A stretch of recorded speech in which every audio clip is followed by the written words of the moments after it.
अब हम आगे बढ़ते। तो देखिए एस्ट्रोलॉजी क्या है, ज्योतिष क्या है। देखिए ज्योतिष को साधना इतना सहज नहीं है जितना आपको लगता है।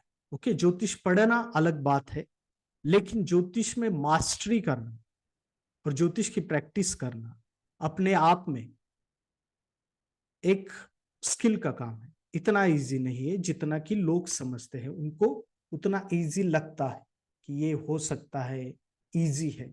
लेकिन देखिए ये आपके स्किल से ही आता है, यानी कि आप किस तरीके से ज्योतिष को समझते हैं, आपके भीतर उसे उतारते हैं और किस तरीके से इंप्लीमेंट करते हैं। इन सभी चीजों के ऊपर ज्योतिष की महिरत आपकी डिपेंड है। ओके, तो ज्योतिष विज्ञान यानी कि ज्योतिष इंटेलिजेंट लोगों का काम है। ओके, किसी ऐसे ही एरे गेरे का काम नहीं है। तो आपको मैं ये कह रहा हूं इसलिए, विद्वान लोगों की फील्ड है ये। ओके, ऋषि मुनियों का ये संसार है। तो आपको भी उस लेवल को हासिल करना होगा या उस तरीके से आपको भी आगे बढ़ना होगा। आप बढ़ सकते हैं, आपको आपकी इंटेलिजेंस को बढ़ाना होगा। जैसे कि हर कोई क्रिकेट तो खेलता है, लेकिन सचिन तेंदुलकर बहुत कम लोग होते हैं। हर कोई चेस यानी कि बुद्धि बल हर कोई सीखता है, हर किसी को मालूम है कि कैसे खेलना है, लेकिन एक्सपर्ट बहुत कम लोग होते हैं। क्यों? क्योंकि आप कोई भी क्षेत्र हो, चाहे वो ज्योतिष हो, कोई भी क्षेत्र हो, वो आपकी विद्वत्ता, आपकी प्रतिभा, आपका ज्ञान और आपके स्किल के ऊपर डिपेंड करता है, आपकी प्रतिभा के ऊपर डिपेंड करता है। अगर वो प्रतिभा आप डेवलप नहीं कर पाए तो मेरे 1000 सिखाने के बाद भी या 1000 कोर्सेस करने के बाद भी आपका जो यानी कि जो आपको नॉलेज चाहिए वो नहीं मिल सकती, या आपकी स्किल डेवलप नहीं हो सकती। तो उसके लिए क्या करना पड़ेगा? तो देखिए मैं मेरी तरफ से 100% कोशिश करूंगा कि आपको किस तरीके से सिखाया जाए, क्या किया जाए। लेकिन प्रतिभा यानी कि आपके भीतर के स्किल आपको ही उजागर करने होंगे, और वो किस तरीके से होते हैं, प्रतिभा किस तरीके से आती है, वो आती है प्रैक्टिस से। ओके, तो आप जितनी ज्यादा प्रैक्टिस करोगे उतनी आपकी प्रतिभा बढ़ेगी। अगर आपने टेक्निक्स को सीखा, कंसेप्ट को सीखा, लेकिन उसका प्रैक्टिस नहीं किया, इंप्लीमेंटेशन नहीं किया, तो फिर कुछ होगा नहीं। ये मैं आपको आज ही बताता हूं। तो आपको प्रैक्टिस करनी होगी। ओके, जैसे कि सचिन तेंदुलकर ने कवर ड्राइव में महिरत हासिल करने के लिए कितनी हजारों बार उसकी प्रैक्टिस की, तब जाके उसमें एक्सपर्ट हुई। उसी प्रकार से आपको भी जब मैं सिखाऊंगा, सिखाने के बाद भी आपको प्रैक्टिस करनी होगी। ओके, तो इस चीज को याद रखिए। तो ज्योतिष विज्ञानों की क्षेत्र है, तो इसलिए आपको भी विज्ञान मतलब उस प्रतिभा को हासिल करना हो। दूसरा, क्योंकि मैं जो बेसिक स्ट्रक्चर बता रहा हूं, और इससे हमेशा याद रखिए, ज्योतिष को वेद चक्षु कहा जाता है, यानी कि वेदों का अंग है ये, और वेदों का अंग भी आंखें कहा गया है। क्यों? यानी कि अगर आप वेदों का अगर स्टैचू बनाया जाए तो उसमें आंखें है ज्योतिष, यानी कि कितना महत्वपूर्ण है ये शास्त्र, इतना इससे महत्व दिया गया है। क्यों? क्योंकि अगर आप ज्योतिष सीखते हैं तो मनुष्य जीवन की और इस सृष्टि की रचना को आप बहुत अच्छी तरीके से समझ सकते हैं। ये बहुत सारे लोगों को ज्ञात नहीं है, क्योंकि वो दृष्टि आपके भीतर आ जाती है। किसी भी चीज को देखने की परख, अलग दृष्टि आपके भीतर आ जाती है कि क्यों हमारे देश में ये घटनाएं हुई है, क्यों नरेंद्र मोदी आज प्रधानमंत्री हैं, क्यों किसी व्यक्ति के जीवन में संघर्ष है, क्यों किसी व्यक्ति के जीवन में ना कोशिश करने के बाद भी उसे सफलता है, और क्यों किसी के जीवन में बहुत सारे कोशिशों के बाद भी फेल्योर्स है, क्यों किसी का डाइवोर्स होता है, क्यों किसी का बिजनेस फेल होता है। ये आप इन घटनाओं की तरफ देखने की दृष्टि आपकी अलग होती है। ओके, तो ज्योतिषी यानी एस्ट्रोलॉजर या जो ज्योतिष सीखता है ना, वो सामान्य व्यक्ति नहीं होता। इसलिए लोग ज्योतिष आचार्यों को या एस्ट्रोलॉजर को बहुत महत्व भी देते हैं, बहुत महत्व देते हैं। आपको, अगर आपने लोगों को सही मार्गदर्शन किया तो लोग आपको छोड़ते नहीं, आपको पूछते हैं क्यों, क्योंकि लेकिन वो चीजें हासिल करनी होगी। तो ज्योतिष को वेदों का अंग इसलिए कहा जाता है कि उसमें वो क्षमता है इस सृष्टि के चीजों को समझने की, मनुष्य जीवन के तथ्यों को समझने की, और सब कुछ मिथ्या है ये समझने की एबिलिटी ज्योतिष ही देता है। तो इसलिए इसे आप अच्छी तरीके से सीखिए। ओके, ऐसे ही थ्रिलर कोई सब्जेक्ट सीखना है इस तरीके से मत सीखिए। दूसरा, आप जब भी ज्योतिष सीखेंगे तो आपके जीवन में भी बदलाव आना शुरू होगा, अच्छा बदलाव आएगा। ओके, और कुछ चीजों में आपको थोड़ा सा संघर्ष भी देखना पड़ेगा, लेकिन आपके जीवन में डेफिनेटली अच्छे बदलाव आपको देखने को मिलेंगे अगर आप ज्योतिष की अच्छी तरीके से प्रैक्टिस करते हैं तो। ओके, अच्छी तरीके से यानी कि सही तरीके से आप ज्योतिष की प्रैक्टिस करते हैं तो, यानी कि ज्योतिष की जो मूल सिद्धांत है इसको अगर आप नजरअंदाज ना करके अगर आप प्रैक्टिस करते हैं तो आपके जीवन में बहुत अच्छा बदलाव जरूर आएगा, डेफिनेटली आएगा। ओके, तो बी पेशेंट। और दूसरा, एक बात को आप हमेशा याद रखिए, अगर आपको ज्योतिष सीखना है ना तो आपके भीतर एकलव्य जैसे गुण होने चाहिए, आपको एकलव्य होना चाहिए, होना पड़ेगा। ओके, जो अपने गुरु से किस तरह उन्होंने सीखा, तो अगर आपके भीतर वो क्वालिटी है तो आप ज्योतिष अवश्य ही सीख जाओगे। ओके, तो जैसे कि लोग सभी चीजें मांगते हैं, जैसे कि मैं देख रहा था कि बहुत सारे लोगों को मैं ऑब्जर्व कर रहा था, आप लोगों को कि किस तरह से आप मैसेज करते हैं, क्या करते हैं। बहुत सारे लोगों में पेशेंस की कमी है, बहुत सारे। ओके, दूसरा कि ठीक है, वो आगे आगे मैं आपको बताता रहूंगा चीजों को, लेकिन बहुत सारी चीजें आपके बारे में मुझे ज्ञात हुई आपके, मतलब ठीक है, वो तो हम आगे बात करते रहेंगे, लेकिन ठीक है। दूसरा, हम ज्योतिष के बारे में जानते हैं। ओके, तो जैसे कि बहुत सारे लोग बोलते हैं कि पीडीएफ मिलेगा, ये मिलेगा, मिलेगा, ये चीजें देखिए ये मायने नहीं रखती। पीडीएफ आप खुद बनाइए, आपके नोट्स आप खुद बनाएंगे, मैं तो दे ही दूंगा, लेकिन हम इस तरीके से सीखे हैं। हमारे जो गुरु थे वीएस अस्टेगर, जिनसे मैंने सीखा है ज्योतिष, फिर मेरे स्पिरिचुअल गुरु महायोगी सत्येंद्रनाथ जी महाराज ईशपुत्र कोलंतक पीठ के पीठाधीश्वर, उनके सामने खड़े होना भी मुश्किल था, नोट्स का एन वर्ड भी बोलना मुश्किल था। ओके, इतनी हम किस तरीके से ज्योतिष को सीखे अगर आपको बता दिया जाए ना तो आप यकीन भी नहीं कर पाएंगे। हम कांपते थे गुरु से कोई चीज पूछना, इतनी खतरनाक उनका एंगर होता था। मैं तो आपके लिए बहुत इजी हूं वैसे, क्योंकि मैं जानता हूं कि ज्योतिष को किस तरीके से, क्योंकि आज थोड़ा सा अलग तरीके से होना चाहिए। ओके, लेकिन देखिए थोड़ी आपको स्पिरिचुअलिटी की भी इसको जोड़ देनी होगी। ओके, मेरे गुरु थे गुरु है, मतलब कि वीएस अस्टिकर। ओके, तो उनसे हम अगर किसी टॉपिक के बारे में डिस्कस करते हैं, तो अगर पिछले कुछ कंसेप्ट हमारे क्लियर नहीं है तो इतना गुस्सा हो जाते थे कि हम बता ही नहीं सकते आपको।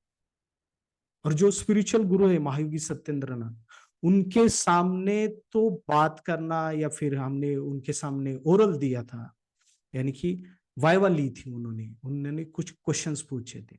ओके, तो वो तो मेरे लिए सबसे बड़ा एक्सपीरियंस था। लेकिन मैं ये इसलिए कह रहा हूं कि सभी चीजें मैं ही करूंगा अगर आपका ये माइंडसेट है, मैं यानी कि मैं, ओके, तो ये बहुत मुश्किल है। आपको भी सीखना होगा, आपको भी नोट्स बनाने होंगे, आपको भी प्रैक्टिस करना होगा। मैं मेरी तरफ से आपको 100% ये गारंटी देता हूं कि मैं अपनी पूरी कोशिश करूंगा आपको बेहतर पढ़ाने की, बेहतर प्रैक्टिस देने की।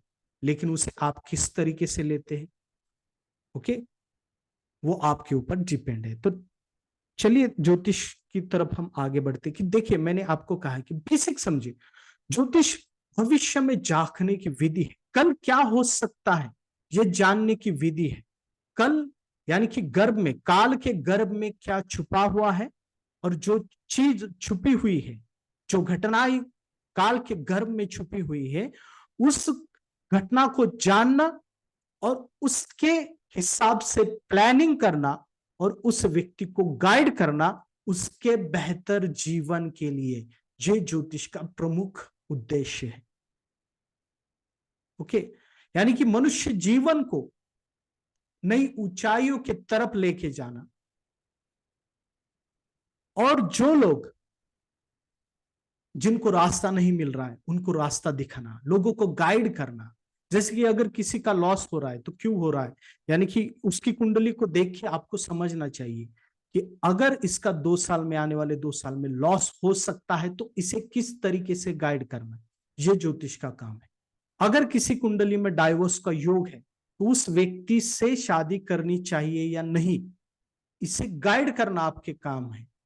पहले देखिए, पहले एक बात को आप याद रखिए, रेमेडीज का बहुत बड़ा भवंडर है, यानी कि मृगजल है ज्योतिष में। ओके, तो मैं आपको एक चीज को पहले से बता देता हूं। अगर आप रेमेडीज के ऊपर डिपेंड रहे, या आपको ऐसा लगता है कि रेमेडीज से ही सब कुछ हो सकता है, तो आप बहुत बड़े गलत फहमी में हो। आप ज्योतिष में कुछ नहीं कर सकते, ये भी मैं आपको बता देता हूं। आपको ज्योतिष से इवेंट क्या हो सकता है, यानी कि कल क्या हो सकता है, अगर ये प्रिडिक्ट नहीं कर सकते तो आप रिमेडीज से भी कुछ नहीं कर सकते। तो पहले आपको ये जानना होगा, पहला काम आपका ये है कि कल क्या हो सकता है, क्या इसका लॉस हो सकता है या नहीं हो सकता, ये पहले जानना आपका काम है। और फिर उस प्रकार से प्लानिंग करना, ये आपका काम है। अगर ये आप नहीं करते तो रिमेडीज काम नहीं करती, क्योंकि इसी हिसाब से आपको रिमेडीज करनी पड़ती है। ओके, तो कल क्या होगा यह जानना ज्योतिष का सबसे महत्वपूर्ण काम है, सबसे महत्वपूर्ण अंग है। और इस विश्व में तो नहीं कहूंगा, इस पृथ्वी पर एकमात्र शास्त्र ऐसा है जो आने वाले समय में या काल के गर्भ में क्या छुपा हुआ है यह जान सकता है। और सिर्फ एक कुंडली से, एक पेपर से, ना किसी शास्त्र, या ना किसी शस्त्र, यानी कि कोई दूरबीन हो या कोई ऐसा एक इंस्ट्रूमेंट हो जिससे ये जाना जा सकता। ये नासा को और इसरो को भी पॉसिबल नहीं है। एक चीज को ध्यान रखिए, इस पृथ्वी पर एकमात्र शास्त्र ऐसा है जो जान सकता है कि कल क्या हो सकता है, जो नासा को और इसरो को भी पॉसिबल नहीं है। सिर्फ और सिर्फ ज्योतिष को पॉसिबल है। इतना बड़ा, इतना महत्तम शास्त्र है, बस ये शास्त्र अपनी महत्ता को कहीं ना कहीं तो खो दिया है। हमें इसे उजागर करना है, क्योंकि इसलिए तो लोग हमारे पास आते हैं। क्या कोई बता सकता है नासा में बैठा साइंटिस्ट कल क्या हो सकता है? हजारों इंस्ट्रूमेंट है उनके पास, लेकिन नहीं बता सकते। लेकिन हम बता सकते हैं, और सिर्फ एक कुंडली से। ओके, कि कल क्या हो सकता है। और ये 100% वर्क करता है। अगर बेसिक प्रश्न ये है कि क्या ज्योतिष सच में काम करता है, तो डेफिनेटली एस्ट्रोलॉजी वर्क करती ही है। इसके ऊपर आप 100% श्योर रहिए। बस गलती कौन करता है? गलती ज्योतिषी यानी कि ज्योतिषाचार्य या फिर एस्ट्रोलॉजर करता है। उसमें अगर वो क्षमता नहीं है तो वो इवेंट को ट्रिगर या इवेंट को एनालिसिस नहीं कर पाता। जैसे कि मेडिकल शास्त्र शास्त्र है, अगर आप किसी डॉक्टर के पास जाते हैं, अगर उस डॉक्टर की कैपेबिलिटी क्षमता क्या है, उसी के ऊपर वो डायग्नोस करेगा। अगर गलती हुई डॉक्टर से तो इसका मतलब ये नहीं कि मेडिकल साइंस गलत है। ज्योतिष से पता चल सकता है क्या 2 कंट्रीज में वॉर होगी? यस, पता डेफिनेटली चल सकता है, क्यों नहीं, वो अलग विषय है, उसे मेदनीय ज्योतिष कहते हैं। देखिए, एस्ट्रोलॉजी में बहुत सारे सब्जेक्ट है, जैसे कि मेडिकल फील्ड लीजिए, कोई ब्रेन का डॉक्टर होता है, कोई हार्ट का सर्जन होता है, कोई लिवर किडनी का डॉक्टर होता है, कोई आई स्पेशलिस्ट होता है। तो हर एक की क्वालिटी, हर एक की एक्सपर्टीज अलग है।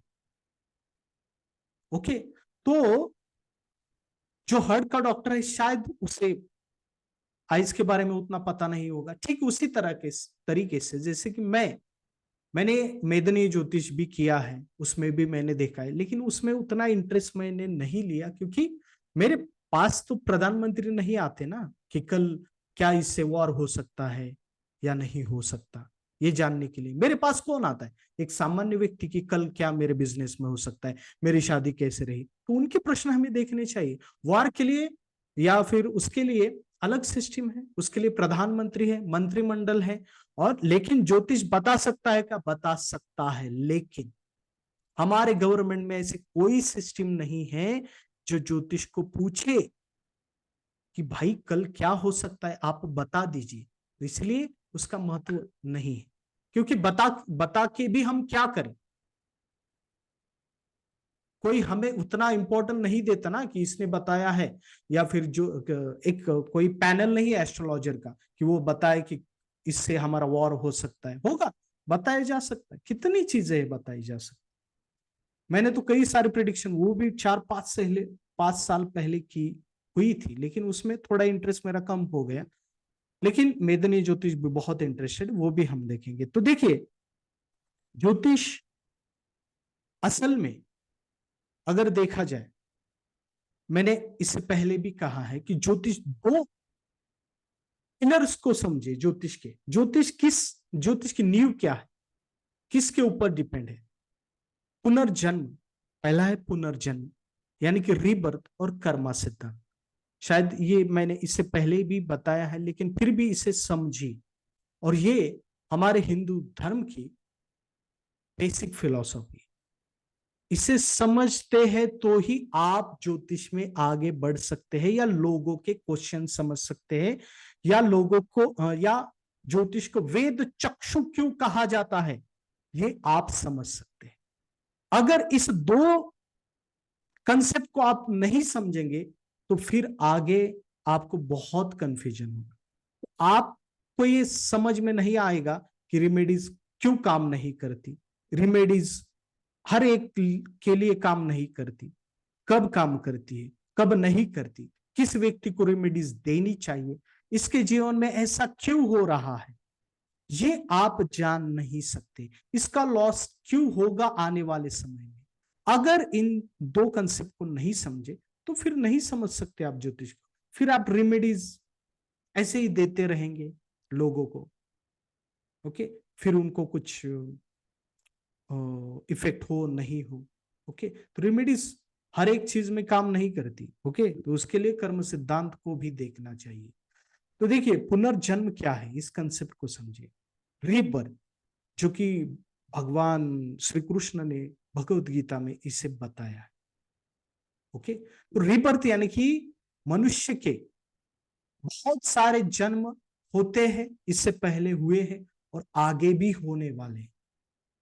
और हर एक जन्म में वो क्या कर्म करता है, वो तो हो गया कर्म सिद्धांत। लेकिन पुनर्जन्म, पुनर्जन्म हम किस तरीके से मानते हैं? आत्मा, यानी कि आत्मा का आत्मा एक शरीर को छोड़कर दूसरे शरीर को धारण करती है, ये भगवद गीता का कंसेप्ट है। लेकिन मैं आपसे पूछना चाहूंगा, क्या मनुष्य जीवन में आत्मा होता है? मनुष्य जीवन में नहीं, मनुष्य शरीर में आत्मा होता है क्या, या प्राण होता है?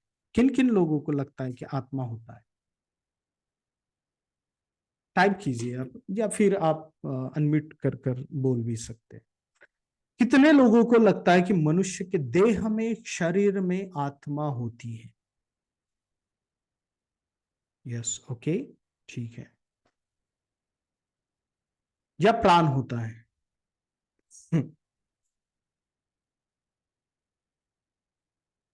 Yes yes yes, okay, that's good, सभी लोग कह रहे हैं कि यस,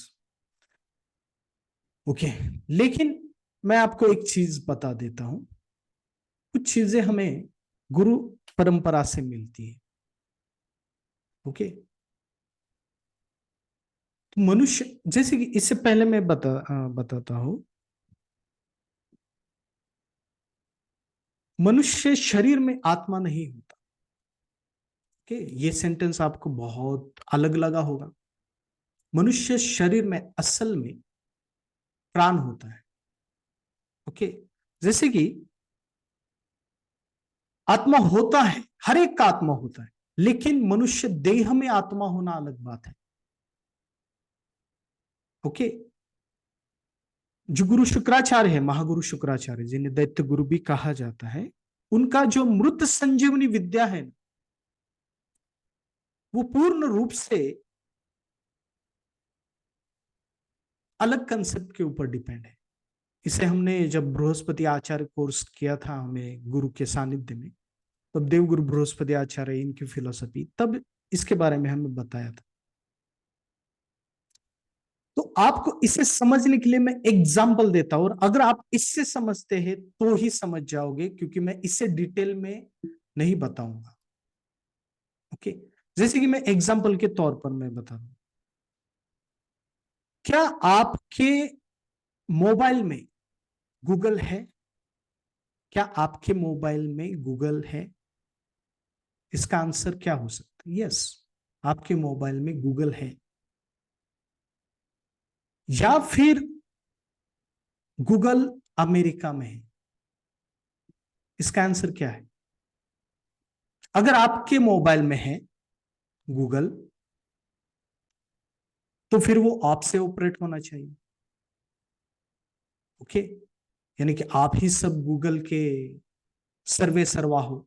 आप जब चाहे गूगल को बंद कर सकते हैं, जब चाहे मैं, सब चीज। या फिर गूगल अमेरिका में है, अमेरिका में जहां पर भी वो सेंटर है वहां पर। सोचिए, इससे ही आपको कंसेप्ट ये समझ में आएगा। यस, ठीक है, मोबाइल के थ्रू एक्सेस करते हैं, ठीक है। लेकिन एक्चुअल गूगल कहां पे? असल रियल गूगल अमेरिका में है, आपके मोबाइल पे नहीं है। वो सिर्फ आप इस्तेमाल करते या एक्सेस करते। तो ठीक उसी प्रकार से आपके देह में आत्मा नहीं है, आत्मा हिरण्य गर्भ में है। आत्मा आपकी सेंट्रलाइज है।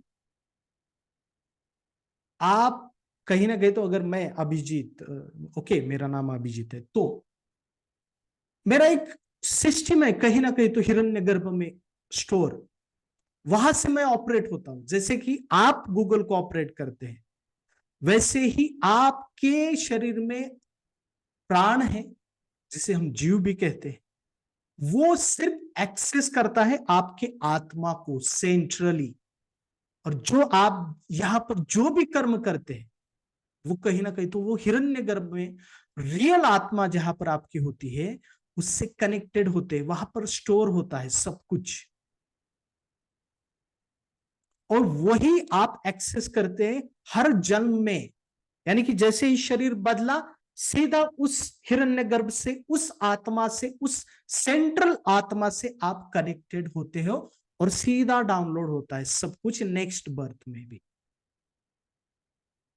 और वही आगे ठीक इसी तरीके से सिस्टम आगे बढ़ती है हर जन्म में। तो हर जन्म में हम प्राण को त्यागते हैं, आत्मा को नहीं। ओके, तो ये बहुत रियर कंसेप्ट है, ये गुरु शिष्य परंपरा में बताए जाते हैं, तो मैंने आपको बता दिया। ओके, तो इसे समझिए, वो समझ भी आप में होनी चाहिए। ओके, तो किस तरीके से आत्मा क्या है मैंने बहुत शॉर्ट में बताया है। ओके, तो गूगल का एग्जांपल लीजिए, आपको बहुत सब कुछ समझ में आ जाए कि आपकी आत्मा सेंट्रलाइज है, हिरण्यगर्भ में है, वहां से वो ऑपरेट होती है। आप एक टूल हो, जस्ट जैसे मोबाइल कैसा है उसी प्रकार से आप टूल हो एक, और जो भी आप कर्म करते हैं वो कनेक्टेड होते हैं उस आत्मा से, उस सेंट्रल से। जिस तरीके से आपके कर्म होंगे उस तरीके से रिएक्शन होगा, उस तरीके से एक्शन होगा, उस तरीके से फल मिलेगा। और वही कर्म सिद्धांत है। मैं ये इसलिए बता रहा हूं कि ज्योतिष की जो नींव है पुनर्जन्म रीबर्थ, वो आप समझ सके और कर्म सिद्धांत को समझ सके। तो जैसे हम कर्म करते हैं उसी प्रकार के फल हमें प्राप्त होते हैं, इस चीज को याद रखिए। और वो कर्म फल स्टोर कहां पर होते हैं? हिरण्यगर्भ से कहीं ना कहीं तो कनेक्टेड होते हैं। और उसी तरीके से हमें रिजल्ट मिलते हैं। जैसे कि मैं, किसी का लॉस हो रहा है फाइनेंशियल या बिजनेस में, तो इसका संबंध कहीं ना कहीं तो उससे कर्म से जुड़ा हुआ है ही, ऐसे नहीं हो सकता। तो जिन लोगों को लगता है ना ब्लैक मैजिक हो रहा है, ब्लैक मैजिक होगा, ऐसा नहीं है, उनके ही कर्म होते हैं।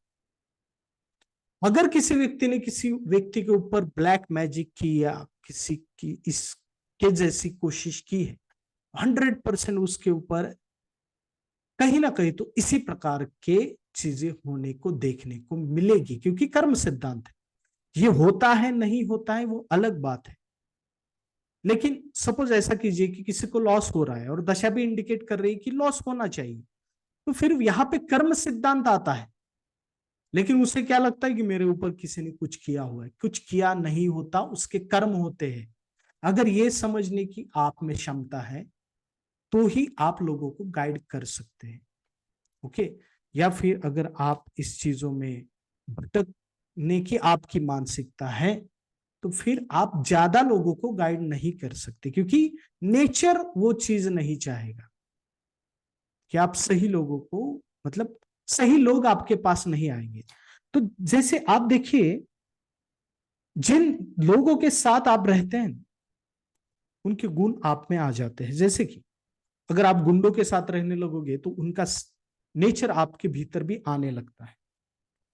उसी प्रकार से आप लोगों को बताते हैं ना आपके ऊपर ब्लैक मैजिक है, या आपकी उस तरीके की माइंडसेट है, आपको मालूम नहीं है कर्म सिद्धांत क्या है, पुनर्जन्म क्या है, या ब्लैक मैजिक है, इस तरीके से उस प्रकार के लोग, निगेटिव लोग आपके पास आ जाते हैं, पॉजिटिव लोग नहीं आएंगे।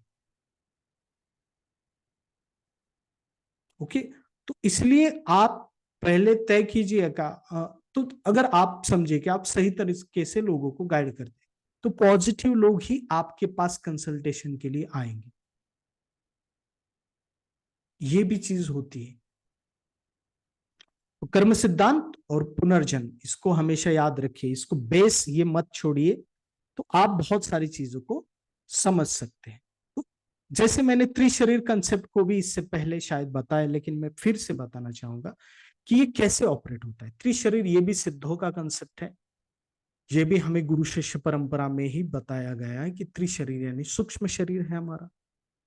ओके, यानी कि जैसे कि देह शरीर है, यानी स्थूल शरीर है पहला, फिर सूक्ष्म शरीर है, और फिर कारण शरीर है। स्थूल शरीर यानी कि हड्डी मज्जा ये सब, सूक्ष्म शरीर यानी कि हमारा मन, हमारी बुद्धि, हमारी चेतना, ये है। और कारण शरीर यानी कि जहां पर ये हिरण्यगर्भ में होता है असल में, जहां पर आपके इंप्रेशन स्टोर है।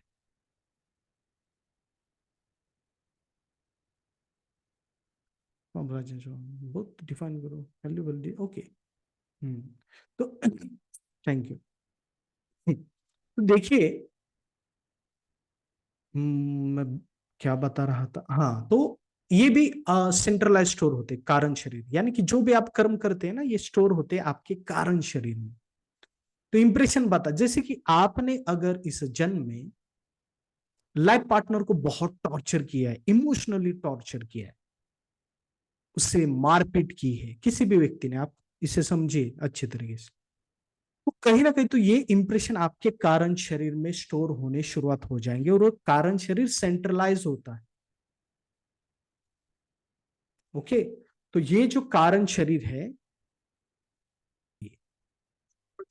या क्योंकि क्या होता है, कुछ चीजें इंपॉर्टेंट चीजें सिर्फ लाइव बताई दी जाती है, तो ओके। तो इस तरीके से आप समझिए कारण शरीर को, कारण शरीर को समझिए, जानिए, आप भी चिंतन कीजिए इसके ऊपर, कैसे चीजें ऑपरेट होती, और इस कारण शरीर से ही मनुष्य ट्रिगर होता है, यानी उसका एंगर, उसके इमोशंस, और वो ट्रिगर होकर आपकी बुद्धि को ऑपरेट करते, यानी बुद्धि विचार उस प्रकार से होते हैं, एंगर, फिर एंगर करेगा, टॉर्चर करेगा, दूसरों को मारपीट करेगा, और उसका इंपैक्ट उसके देह के ऊपर आता है, तो उसे चीजें इस तरीके से फेस करनी पड़ती है। ओके, तो ये चीजें होती हैं, इस तरीके से आपको ज्योतिष को समझना होगा, जानना होगा। तो ये था इस अभी तक किसी को कोई क्वेश्चन है? अभी जो भी हमने कंसेप्ट बताया है उसके बारे में कोई क्वेश्चंस है तो आप पूछ सकते हैं। ओके, अगर किसी को, एक ही मिनट, किसी को कोई क्वेश्चन है तो पूछ सकते हैं, अनम्यूट कर सकते हैं आप।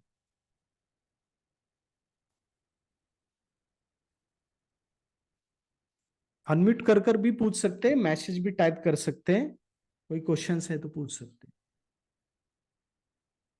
ये बहुत महत्वपूर्ण कंसेप्ट है, इसे आप हमेशा याद रखिए। आखिर तो हम सब सीखेंगे, राशि है, ग्रह है, ये तो आपको सब तो सीखना ही है। सर मोक्ष क्या है, वो ये तो बहुत बड़ा क्वेश्चन है। देखिए मोक्ष, वैसे देखा जाए तो सिद्धा ट्रेडिशन में मोक्ष को उतना इम्पोर्टेंट नहीं दिया गया है, क्योंकि सिद्धा ट्रेडिशन से, हम जिस ट्रेडिशन से है, वो ये समझते हैं कि साधना करने के लिए मनुष्य जन्म लेना जरूरी है। कहाँ रहता है हरिंद्र नगर, कहाँ? ओके, साधना करना, साधना में जो आनंद है, तो हमेशा जन्म लेना चाहिए साधना करने के लिए, ऐसा हम समझते हैं। तो मोक्ष का कंसेप्ट सिद्धों में इतना इंटरेस्ट नहीं है, तो या फिर इसे इतना मानते नहीं। ये वैष्णव कंसेप्ट बहुत ज्यादा है, वैष्णव लोग इसके ऊपर बहुत मानते हैं, इस मोक्ष को या फिर इस चीजों को, लेकिन शैविज्म में उतना नहीं है। ओके, है, लेकिन कुछ परंपराओं में है, लेकिन जो जिस परंपरा से मैं आता हूं उसमें मोक्ष को इतना महत्व नहीं दिया गया है। उससे उसमें बार बार जन्म लेना, बार बार साधना करना, बार बार भगवान से जुड़े रहना, क्योंकि मनुष्य जन्म की ये बहुत बड़ी खासियत है, तो इसलिए मोक्ष को इतना इंपॉर्टेंट उसमें नहीं दिया गया। लेकिन किसी ने पूछा है कि हिरण्यगर्भ क्या है। देखिए हिरण्यगर्भ, आप ये समझ सकते हैं कि हिरण्यगर्भ एक ऐसी प्लेस है, आप उसे का भगवान की जगह आप कह सकते हैं, या फिर उसे आप इस तरीके से समझ सकते हैं कि साक्षात भगवान का गर्भ है वो। ओके, तो कहीं ना कहीं तो वो इस सृष्टि की जी जो शक्ति है, जो चलाती है सब कुछ, वो उसका सिस्टम है, वहां से सब सिस्टम ऑपरेट होता है। ओके, तो वो हिरण्यगर्भ है, यानी कि वो, आप ऐसा समझे, बहुत न्यूनतम भाषा में अगर बताया जाए तो वो सर्वर है, जहां से सब कुछ ऑपरेट होता है। ओके, सर्वर है, सेंट्रलाइज सर्वर सिस्टम। आप समझ सकते। ओके,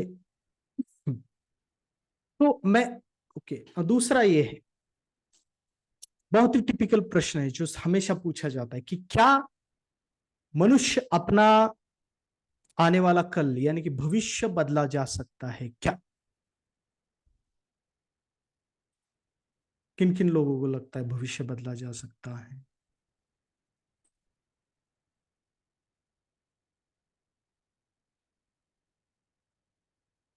ओके, क्या सच में भविष्य को? यस, ओके, ठीक है, नहीं, okay, okay, not sure, good. तो देखिए, भविष्य को यानी आने वाले कल को बदला जा सकता है, लेकिन कुछ हद तक। ओके, कुछ हद तक, यानी कि कोई क्लार्क ये नहीं कह सकता कि मैं प्रधानमंत्री बनूंगा। ये बदलाव अपेक्षित नहीं है। ओके, ये जो है, ये बदलाव अपेक्षित नहीं। Just 1 minute, just 1।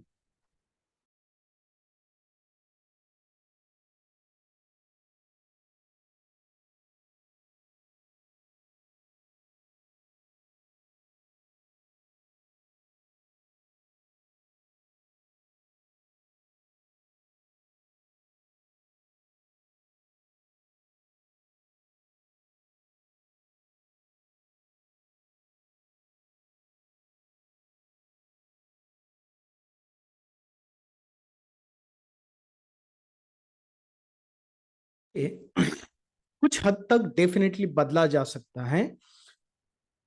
तो अगर आने वाला कल नहीं बदला जा सकता, फिर ज्योतिष का उपयोग क्या है? ओके, तो देखिए, ये बहुत बड़ी बात है कि को कैसे करेंगे, that is bad Karma, Karma को कैसे करेंगे। ओके, देखिए, इसमें दो चीजें हैं। कल को बदला जा सकता है क्या? बदला जा सकता है, लेकिन कुछ हद तक। इसी के लिए तो ज्योतिष को बनाया है भगवान ने। भगवान को ऐसा लगा कि कोई ऐसी सिस्टम होनी चाहिए जो कल क्या हो सकता है जान सकती है और उसमें बदलाव ला सकता है। इसलिए तो ज्योतिष को बनाया गया है। और ज्योतिष एकमात्र टूल है जिससे कल बदला जा सकता है, रेमेडीज से नहीं।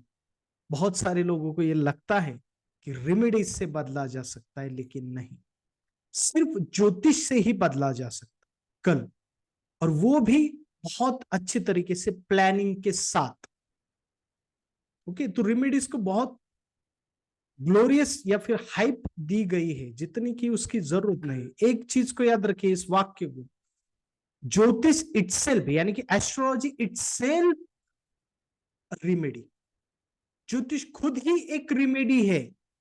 अगर इसे सही तरीके से उपयोग में लाया गया तो ये बहुत अच्छी रिमेडी का ही काम करता है। इसलिए अलग रिमेडी की कोई जरूरत नहीं है।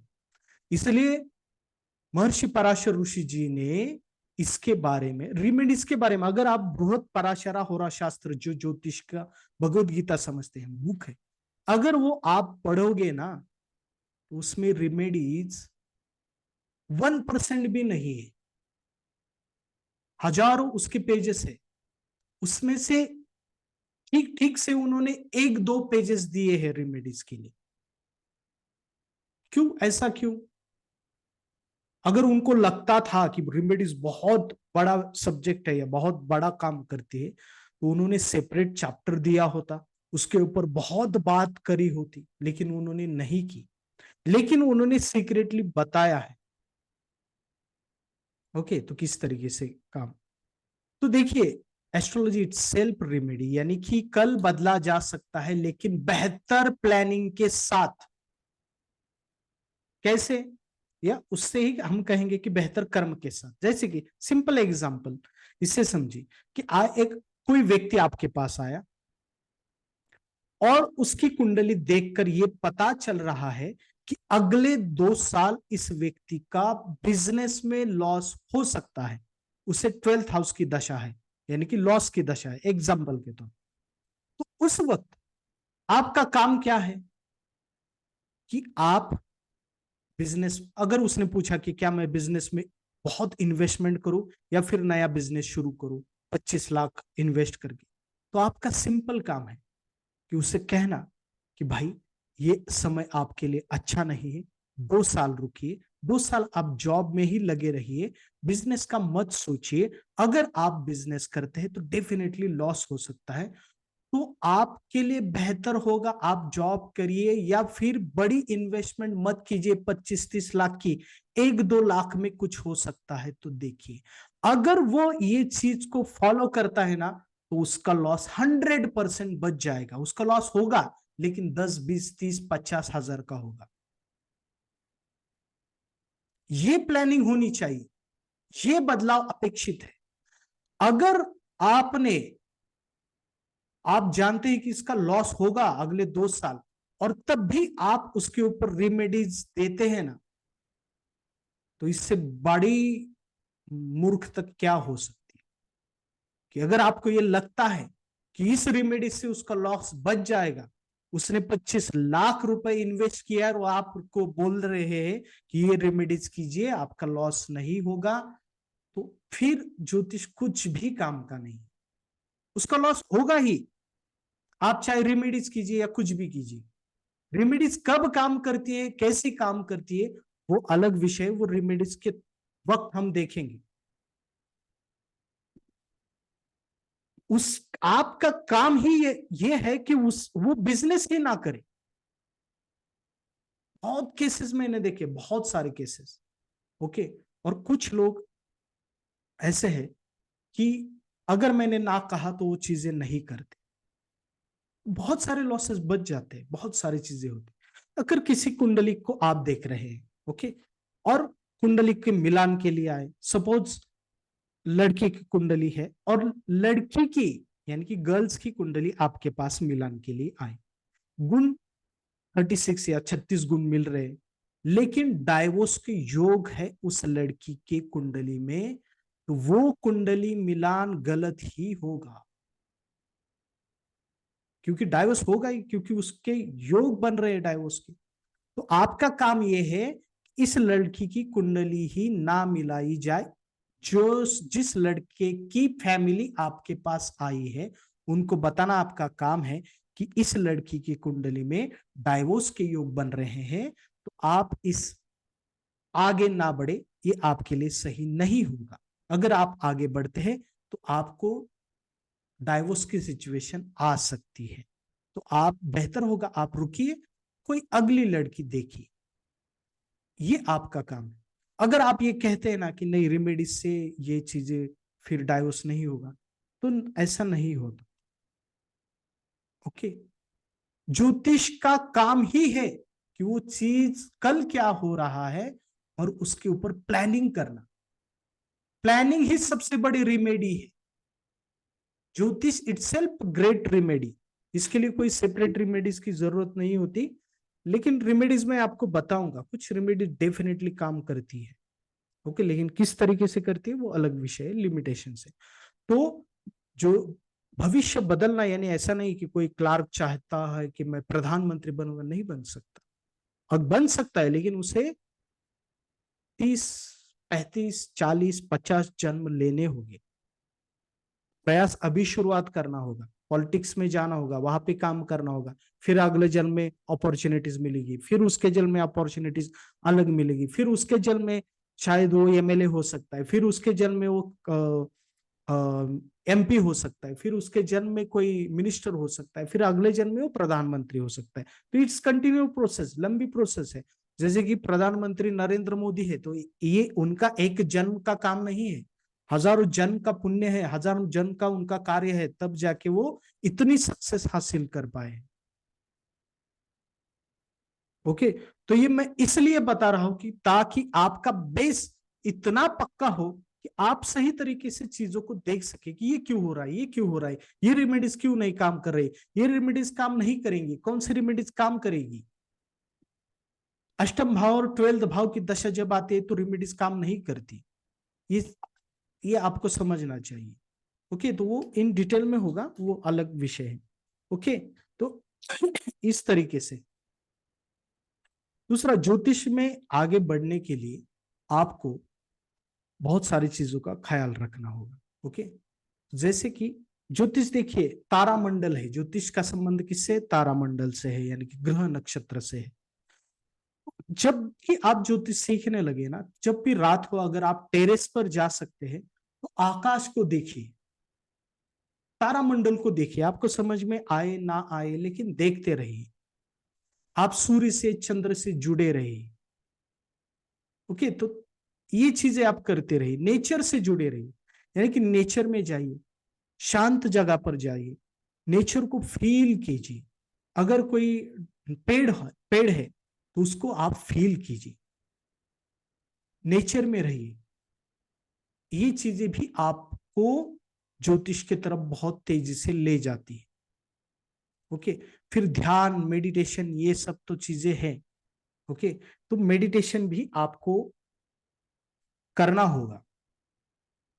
मैं तो आपको बताऊंगा मेडिटेशन की 2-3 टेक्निक्स, साधना भी मैं आपको बताऊंगा कि ज्योतिष के लिए कौन सी साधना करनी चाहिए, लेकिन 2-3 लेक्चर्स होने दीजिए, तब मैं आपको ये चीजें बताऊंगा। क्योंकि क्या, मेरा काम, मैंने क्या कहा, मेरा काम है, मैं 100% आपको दे दूंगा। करना है नहीं करना है, उसके साथ क्या करना है वो आपकी मर्जी है। ओके, लेकिन इन चीजों को ध्यान में रखना होगा। दूसरा, ज्योतिष में आगे बढ़ने के लिए महर्षि पराशर ऋषि जी ने कुछ क्वालिटीज बताई है। ओके, कुछ क्वालिटीज बताई है कि क्या क्वालिटीज होनी चाहिए ज्योतिष सीखने वालों को। ओके, कि क्या है, कैसे है। दूसरा है कि देखिए,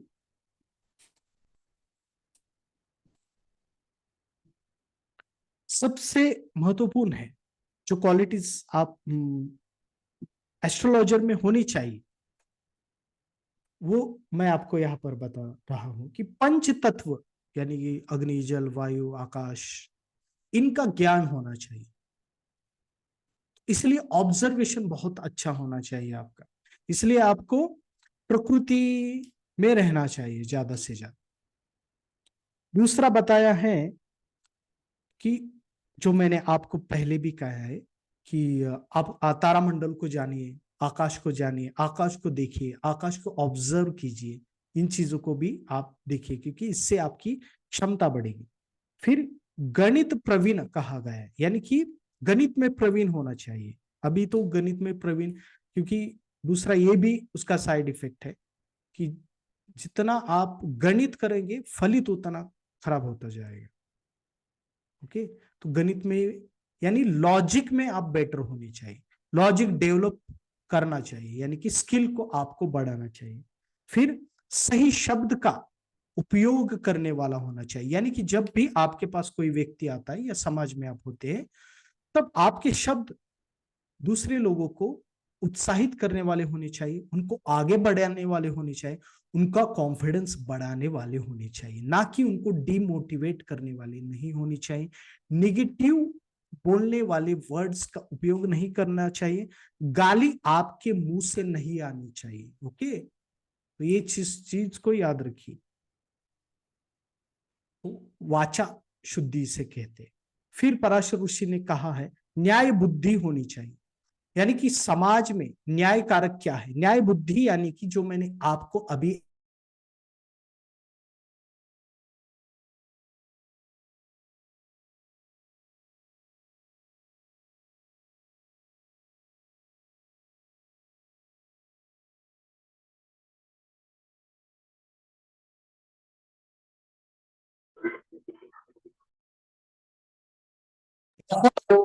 ओके ठीक।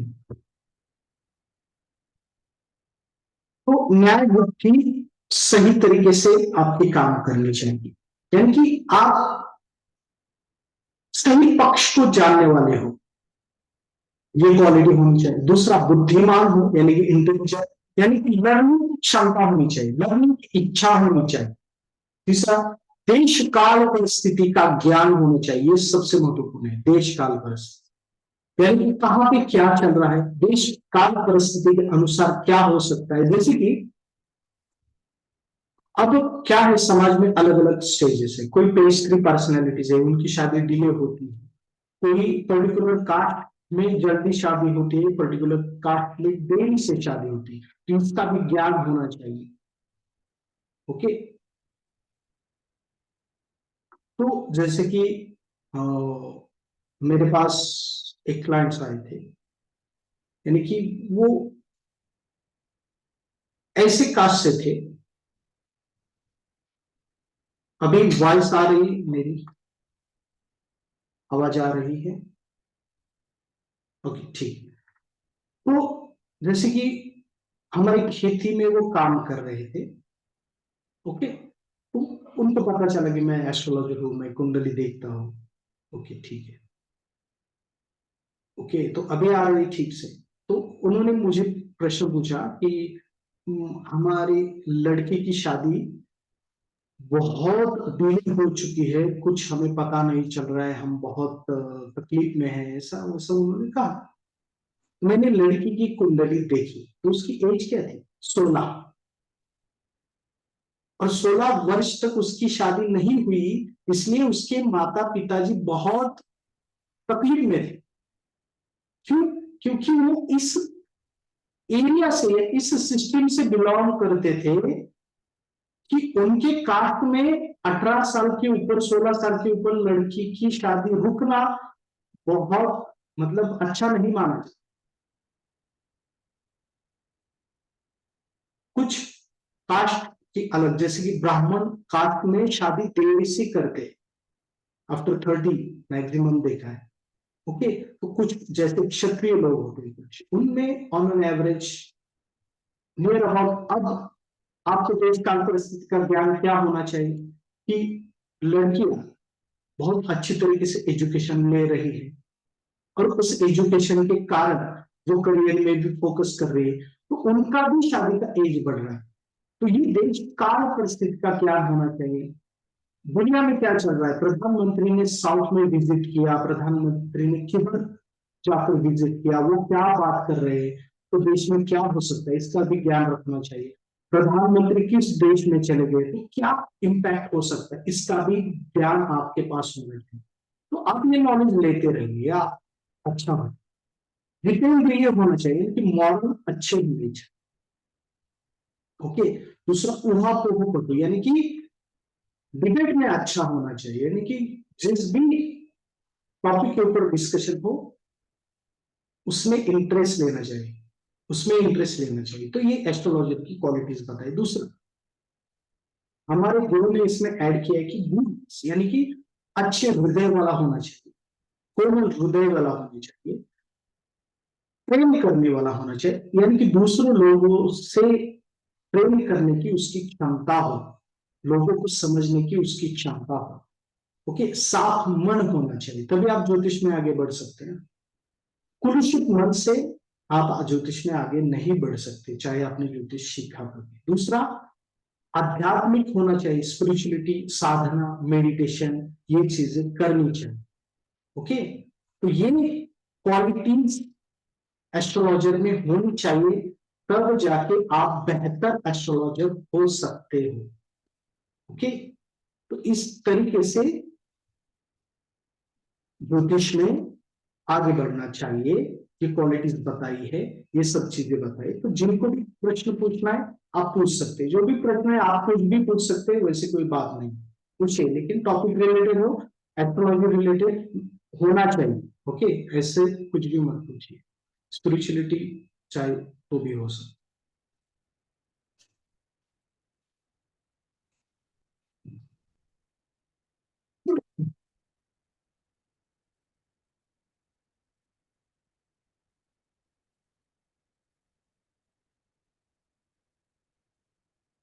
ओके, किसी को पूछना है? हाँ, दूसरा, शिव शक्ति का ज्ञान होना चाहिए।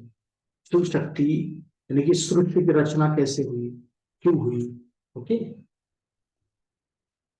का भी ज्ञान होना चाहिए। तो देखिए सृष्टि की रचना अलग अलग पंथ या अलग अलग अपने अपने हिसाब से तय करते हैं, लेकिन हम क्या कहते हैं कि शिव लिंग से ही सब कुछ उत्पन्न हुआ है, शिव से ही सब कुछ उत्पन्न हुआ है, और शिव स्थिर है, और उनका कार्य शक्ति करती है, यानी कि उनकी अर्धांगिनी आदि शक्ति हम जिसे कहते हैं, माँ पार्वती जिसे कहते हैं, कि वो सब चीजें चलाती है, ऑपरेट करती है। ये जो ऑपरेशन है उसके पास, आप जो नेचर देखते हैं वो कहीं ना कहीं तो आदिशक्ति का ही स्वरूप है। जैसे कि लिंग से नया जीवन उत्पन्न होता है। ओके, हम सब का जन्म, हम सब की उत्पत्ति कहां से हुई है, लिंग से ही हुई है। उसी तरीके से इस ब्रह्मांड की उत्पत्ति से जिस लिंग से हुई है उसे शिवलिंग कहा जाता है। ओके, तो भगवान शिव स्थिर है, प्रकृति चंचला है, यानी कि वो सब चलाती है, वो सब ऑपरेट करती है। ओके, तो वही माया है, यानी कि वही माया रचती भी है कहीं ना कहीं तो। ओके, तो ये सब चीजें हैं, इन सभी चीजों का भी आपको ज्ञान होना चाहिए, और उसी ने ही कहीं ना कहीं तो नवग्रह का निर्माण किया है ब्रह्मा जी द्वारा, क्योंकि कोई ऐसी सिस्टम होनी चाहिए जो कि लोगों को कर्म का फल प्रदान करे, इसलिए। ओके, तो सबसे बड़ी रेमेडी है शिव शक्ति का साधना, या फिर भगवान विष्णु की साधना, कौन सी भी करना हो, लेकिन जो भी सीखेंगे वो अच्छी तरह से शुरुआत में ही की, जो भी नॉलेज। ओके, तो ये देखिए इसमें दो चीजें, आप जो भी सीखेंगे अच्छे तरीके से सीखने के लिए, तो मैंने कहा कि आपको साधना करनी होगी, और एस्ट्रोलॉजर के लिए कौन सी साधना होती है वो मैं देखने के लिए आपको बताऊंगा। ओके, तीन तरीके की साधना हमें करनी पड़ती है, त्रिबली साधना हम जिसे कहते हैं।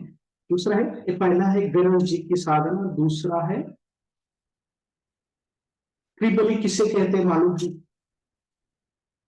त्रिबली किसे कहा जाता है, त्रिबली देवता। देखिए देव पंचक में से एक की साधना आपको अवश्य ही करनी चाहिए, जैसे भगवान शिव, भगवान विष्णु, भगवान आदि शक्ति योग माया, गणेश जी या सूर्य देव, इनमें से एक साधना आपको अवश्य ही करनी चाहिए। फिर त्रिबली की साधना भी करनी चाहिए।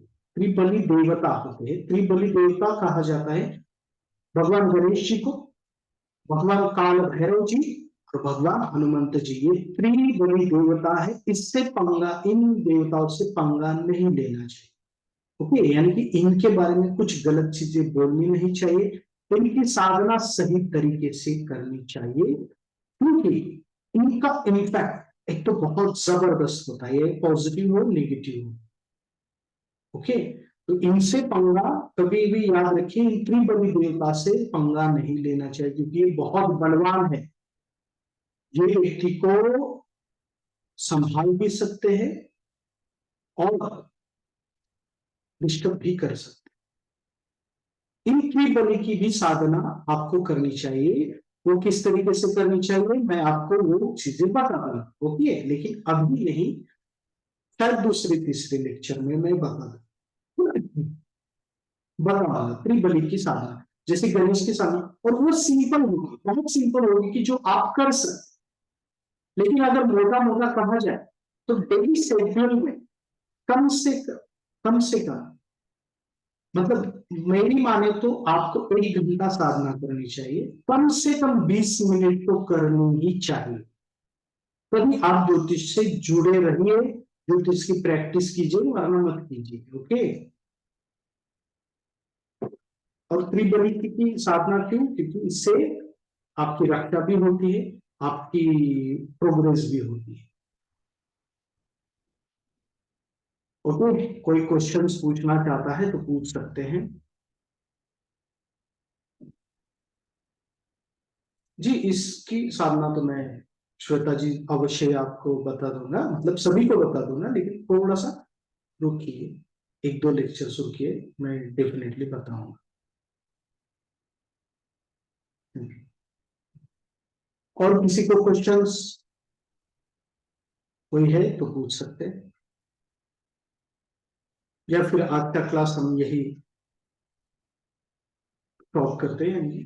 ओके, तो कल से हम असल ज्योतिष देखेंगे, कुंडली, नवग्रह, नवग्रह देव, मतलब सब चीजें, फिर राशि, सब चीजें कल से शुरू होगी। ओके, आज ये बेस है और ये सबसे महत्वपूर्ण बेस है, इससे नजरअंदाज मत कीजिए।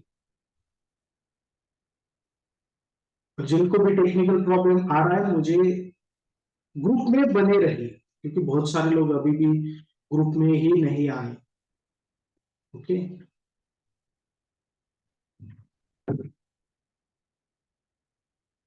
तो सर आत्मा के जर्नी के बारे में थोड़ा बताइए। ओके, ठीक है, देखिए आत्मा की जर्नी के बारे में अगर देखा जाए, ओके, तो मैंने क्या कहा कि आत्मा, भगवद गीता में जैसे बताया कि आत्मा ना कभी मरती है, ना उसे मारा जा सकता है, ना जन्म लेती है। ओके, तो यही कंसेप्ट है, यानी कि आत्मा हमेशा एक, सर डेली कितने देर की क्लास रही है? ओके, ठीक है, 2 घंटे की अवश्य रहेगी, यानी कि 7, 7:30 से लेकर 9, 9:30 तक बने, मतलब क्लास रहेगी। ओके, तो इसका ध्यान कीजिए। अगर बहुत सारे लोगों को 7 का टाइमिंग कंफर्टेबल है तो हम 7 बजे भी रख सकते हैं। तो कितने लोगों को पॉसिबल है? 7, 7 से 9 बजे तक। सर 9 बजे पॉसिबल है? कितने? 9 बजे सर, 9 बजे का क्लास। नहीं, 9 बजे तो नहीं, 7 से 9 नहीं, 9 बजे तो बहुत देर हो जाएगी, बहुत लेट हो जाएगा। ओके, क्योंकि लोग सोने लगते हैं फिर 10 के बाद, 10, 10:30 बजे। मैंने लिए है क्लास, हमने देखा है 9 से 10 बजे के, 9, 10, 11, तो 10 बजे के बाद हम सोने लगते हैं, ऐसा है। ओके, तो आत्मा के बारे में चल रहा था, तो आत्मा is a journey, is continuous journey. और देखिए इसमें एक चीज है, आत्मा को आप बेटर कर सकते हैं सिर्फ आपके कर्म से। तो बेटर और सबसे बड़ा कर्म है जनहित, लोगों का हित करना। दूसरा, ओके इज ओके, 9:30 से, ओके ठीक है, ठीक है, 9:30 से 1:30 घंटे तो क्लास अवश्य ही बनेंगे हमारे। तो आत्मा की जर्नी इस तरीके से होती है कि इट्स कंटिन्यूअस प्रोसेस। ओके, तो ये प्रोसेस को बहुत अच्छी तरीके से आगे लेके जाना आपके ऊपर डिपेंड है। इस जन्म में आप क्या कर्म करते हैं, उससे ही आपके आत्मा का स्टेटस बढ़ेगा उस हिरण्य गर्भ में। क्या उस हिरण्य गर्भ में आपके आत्मा की क्वालिटी क्या है, वो इस जन्म में तय हुई। अगर आप अगर आप सही तरीके से कर्म करते हैं, अच्छी तरीके से कर्म करते हैं, तो आपकी आत्मा की क्वालिटी और बहुत अच्छे तरीके से बढ़ेगी। अगला जन्म बहुत अच्छी तरीके से मिलेगा। इसलिए इसलिए कहा है, ओके ठीक है, इसलिए कहा है कि साधना करनी चाहिए, अच्छे कर्म करने चाहिए। ओके, अच्छे कर्म यानी कि प्रयास भी हमेशा करना चाहिए, प्रयासरत रहना चाहिए। चीजें आपको मिले ना मिले, प्रयास करते रहिए, क्योंकि इससे आपकी आत्मा की क्वालिटी इंप्रूव हो जाती है, साधना से भी इंप्रूव हो जाती है। जैसे आप साधना करते, तो क्या होता है कि आप हिरण्य गर्भ से कनेक्टेड, तो कहीं ना कहीं वो साधना जो आपका हिरण्य गर्भ में आत्मा है उसे शुद्ध करती है, और वो वहां से फिर फ्रीक्वेंसी आपको अच्छे तरीके से आती है और आपकी लाइफ इंप्रूव होती है। तो आत्मा, बस यही समझे कि आपको हर मिनट या हर दिन आपको आत्मा को इंप्रूव करना चाहिए। इसलिए डोनेशन सबसे अच्छा कहा गया है, साधना अच्छी करिए, दूसरों को मदद करते रहिए। अगर आपकी क्षमता है तो करते रहिए, अगर आप तकलीफ में है तो पॉसिबल नहीं होगा, लेकिन जितना हो सके करते रहिए, डोनेशन करते रहिए, मनी का डोनेशन करते रहिए। अगर आपके पास 100 रुपए है तो 5 रुपए दे दीजिए, हजारों रुपए है तो 50 रुपए दीजिए, 100 रुपए दीजिए। इस तरीके से आप करते रहिए। ओके, और हमेशा दूसरों के लिए अच्छी कामना कीजिए, इससे आत्मा इंप्रूव होती है। किसी ने पूछा है कि आपके गुरु के बारे में बताइए। देखिए मेरे एस्ट्रोलॉजी के गुरु वीएस अस्टेकर भी रह चुके, मतलब वीएस अस्टेकर थे, उनसे मैंने सीखा और उनसे बहुत कुछ सीखा मैंने। इंस्टेंट प्रिडिक्टर थे, बहुत ही अच्छा उन्होंने मुझे सिखाया, तैयार किया। फिर सुनील गोंडलकर जी, उनसे मैंने केपी सीखा, लेकिन उनसे मैं मिला बहुत कम बार। उनको मैं कहता था कि मैं आपका एकलव्य हूँ। ओके, तो क्योंकि उनसे भी मैंने बहुत चीजें सीखा, मिला उनसे। लेकिन कुछ दिनों के बाद वैसे हमारे संबंध बने रहे, लेकिन उनका देहांत हो गया। ओके, तो उनसे भी मैं बहुत कुछ सीखा। फिर मैंने हिंदी बेल्ट में भी सीखा है। ओके, हिंदी बेल्ट यानी कि हिंदी, यानी कि मैं महाराष्ट्र हूँ, महाराष्ट्र में बहुत अच्छे तरीके से एस्ट्रोलॉजर है, लेकिन उनमें से इन लोगों से मैंने सीखा है। फिर मैंने ज्योतिष में एक ट्राई करने की, यानी लोग क्या सिखाते हैं ये जानने के लिए भी मैंने ज्योतिष को सीखा है। ओके, तो कुछ लोगों से मैंने सीखा है, नाड़ी का भी सीखा है। फिर मैंने और जैसे, लेकिन असल में मैंने ज्योतिष सीखा वो मेरे स्पिरिचुअल गुरु से ही सीखा। ओके, कोलंबिक पीठ के बारे में देखिए, कोलंबिक पीठ में साधनाएं होती, अलग अलग साधनाएं होती। जैसे कि कोलंबिक पीठ से सीखा, यानी कि उन्होंने मुझे ज्योतिष के बारे में दीक्षा दी, और उस दीक्षा के बाद ही मैं ज्योतिष में प्रोग्रेस की। तो कोलंबिक पीठ में अलग अलग दीक्षाएं होती है, साधनाएं होती है, आप गुरु से दीक्षा लेते हैं। लेकिन उन्होंने अब दीक्षा खुद देना बंद किया। उतने हम खुद को मतलब लकी मानते हैं कि नहीं, वहां ज्योतिष नहीं सिखाया जाता। वहां पे कुछ एक बार कोर्स हुआ था, मैं लकी था कि मैं वहां पे गया, वो भी हमें सिखाया था बृहस्पति आचार्य, जो देव बृहस्पति थे, उनसे हमने उनका कोर्स किया। ओके, उस कोर्स में ज्योतिष था। तो इस तरीके से हम ज्योतिष को सीखे हैं उनसे। लेकिन ज्योतिष वहां पे साधना से सिखाया जाता है, साधना करके, मेडिटेशन करके सिखाया जाता है। तो उनका मानना है कि आप साधना कीजिए, मेडिटेशन कीजिए, आपको ज्योतिष ऑटोमेटिकली आ जाए। तो कुछ साधनाएं होती है, जैसे कि मैंने कहा गणेश जी की साधना है, तो वो आप करने लगेंगे ज्योतिष में अगर आप है, तो आपको ऑटोमेटिकली नॉलेज मिलता जाएगा। ओके, तो स्पिरिचुअल गुरु से बहुत कुछ सीखने को मिला, बहुत कुछ। ओके, तो उनसे हमने बहुत कुछ सीखा। मेरे बारे में देखिए, मैं basically I am a computer engineer, लेकिन मैं अभी फुल टाइम एस्ट्रोलॉजर हूँ। 2010 के बाद मैं एस्ट्रोलॉजी फील्ड से जुड़ा हुआ हूँ। मैंने एमएनसीज में काम किया है। एमएनसीज में काम करते करते मैं ज्योतिष सीख रहा था और कंसल्टेशन भी कर रहा था। लगभग 10 साल से मैं कंसल्टेशन करता हूँ। लेकिन मैं 2015 के बाद मैं फुल टाइम एस्ट्रोलॉजर हूँ। फुल टाइम मैं प्रैक्टिस करता हूँ एस्ट्रोलॉजर की। लोग आते हैं, मैं फुल टाइम डेली एस्ट्रोलॉजी की प्रैक्टिस करता हूँ, मैं कोचिंग भी करता हूँ। तो फुल टाइम यही मेरा काम है, कर्म है। ओके, और गुरु ने कहा था मुझे कि आप ज्योतिष में कुछ कीजिए, ज्योतिष के लिए आप करिए कुछ। तो इसलिए मैंने फिर ज्योतिष पढ़ाना शुरू किया। ओके, तो ज्योतिष में कुछ बहुत सारी चीजें वो मैं आपको इस क्लास में तो अवश्य ही बता दूंगा। ओके, और कुछ? Thank you, your blessed. Okay,